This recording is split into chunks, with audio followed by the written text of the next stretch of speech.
दिलवा के दुखाई। आज रोवतनी हम कैसे पगली के भुलाई, कैसे पगली के भुलाई। कैसे रह पाई केहू के दिलवा के दुखाई। आज रोवतनी हम कैसे पगली के भुलाई। कैलाश वादा मिलल दागा दिहलसी दिल से भुलाई।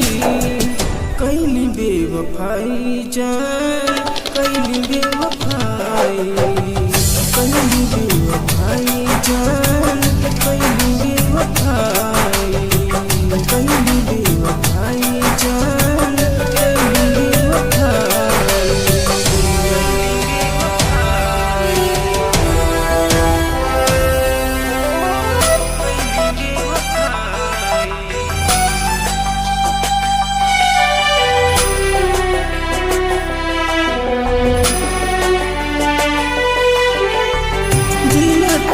दिलवा हमर दिहल जराई, खाली जहर की फसर लगाई।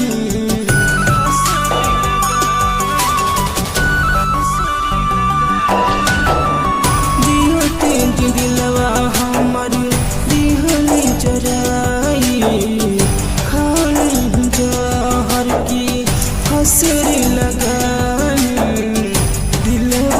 चैना नैना रोआवे कैसे आंसू छिपाई।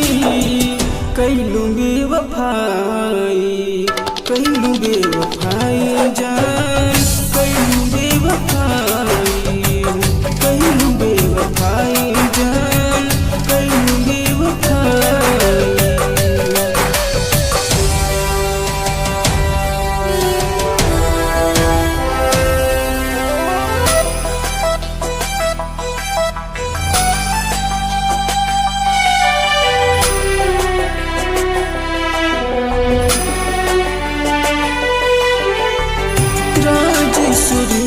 लाया कस के रहू जान हो, पल भर में का दिहलू हमके अनजान हो।